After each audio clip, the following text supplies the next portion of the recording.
The letter arrived on a Tuesday. It was from a law firm I had never heard of, about a property I didn't know existed, left to me by a grandmother who died when I was 18, 11 years ago. I sat in my car in the parking lot of the grocery store and read it 3 times. Then I drove home, walked past my parents' house 2 blocks away, and called a lawyer. My name is Claire. I'm 29 years old. I grew up in a small town in Ohio where everyone knew everyone, where my grandmother Margaret was the quiet backbone of our entire family, and where my parents, David and Susan, were the kind of people who smiled at church on Sunday and made decisions behind closed doors the rest of the week. We were not a wealthy family. We were a comfortable family, which is a different thing entirely. Comfortable means you don't ask too many questions about money because there always seems to be enough of it, and bringing it up feels impolite. My grandmother died when I was 18, 2 months before I left for college. It was sudden, a stroke, then gone in 4 days. I was devastated in a way I didn't have language for at the time. She was the person in my family who actually saw me. Not as a supporting character in my older brother Daniel's story, not as the quieter one, not as the one who would figure it out eventually. She saw me as the person I was trying to become. She used to sit with me at her kitchen table on Sunday afternoons while everyone else watched football and asked me what I was thinking about. Not what was happening in my life, what I was thinking about. Nobody else in my family ever asked me that. After she passed, my parents handled everything.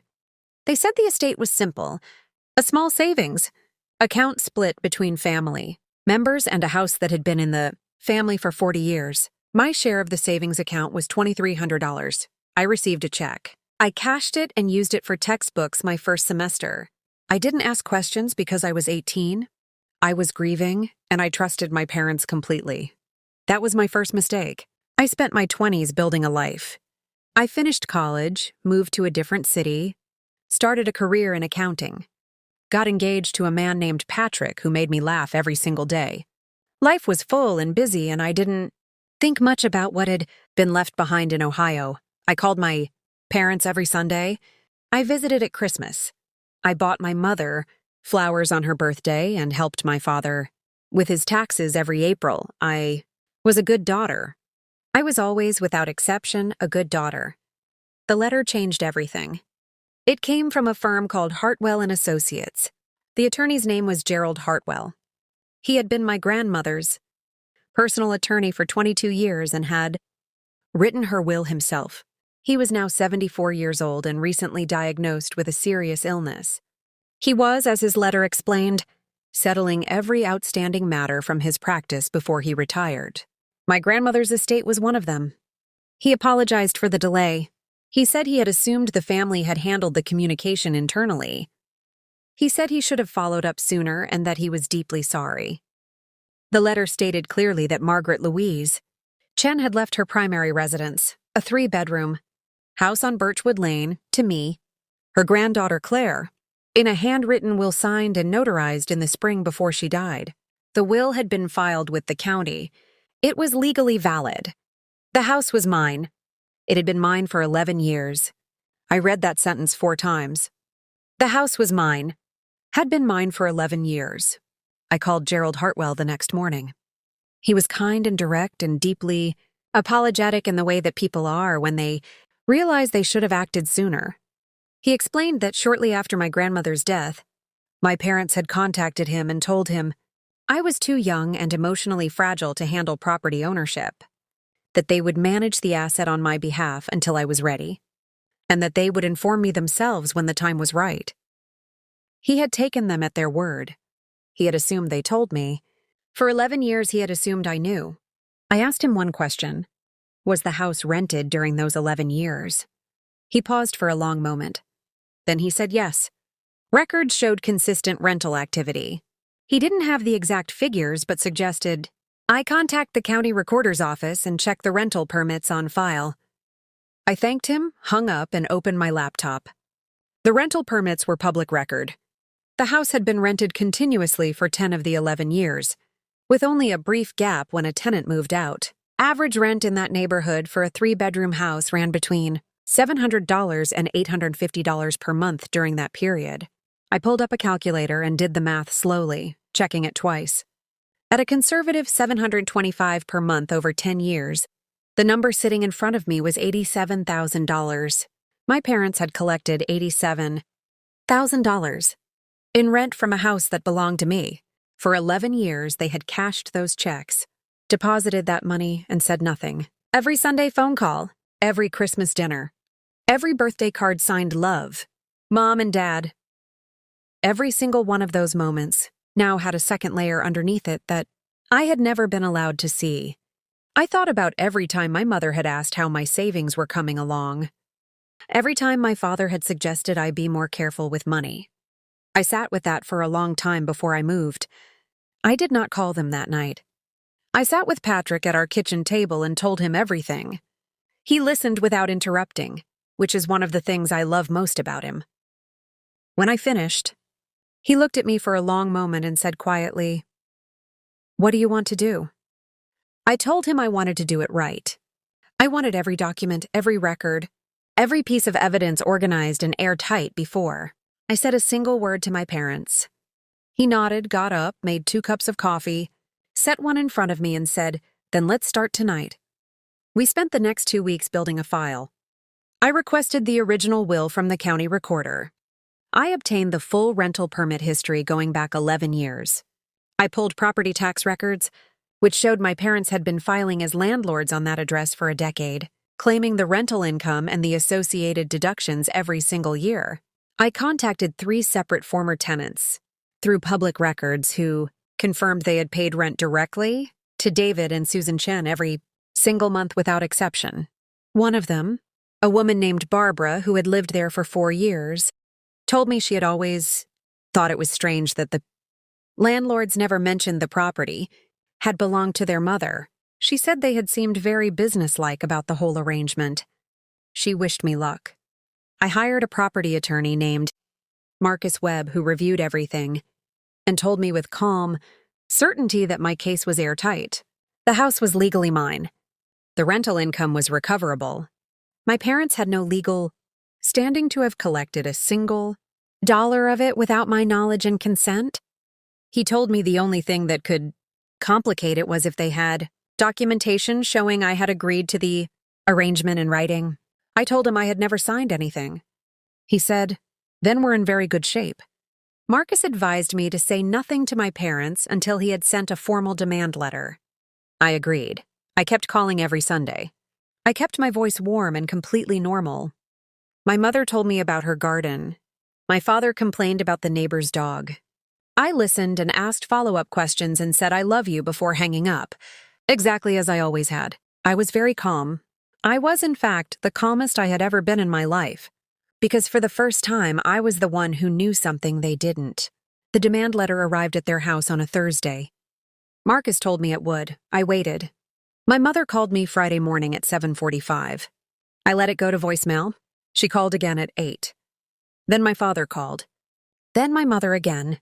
I listened to the voicemails in order before calling back. My mother's first message was confused. "Claire, honey, we received something from a lawyer. There must be some misunderstanding. Call us back." Her second message was less confused and more strained.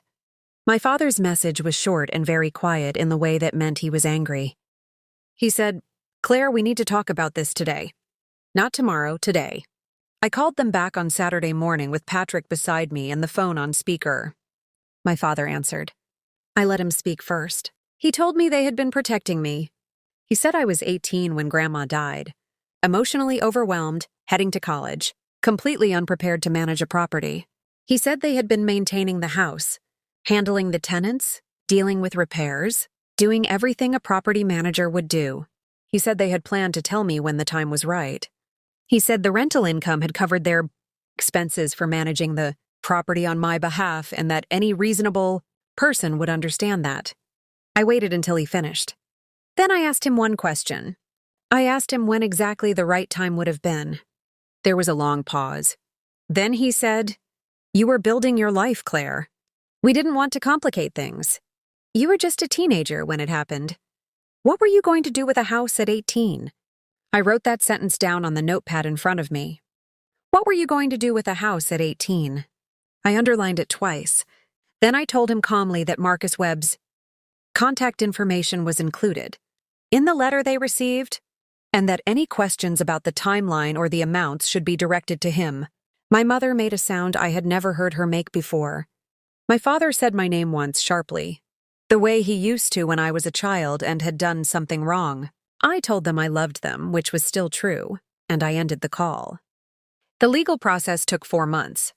My parents hired their own attorney, who reviewed the same documents Marcus had reviewed and apparently gave them the same assessment, because within 6 weeks they had agreed to a settlement.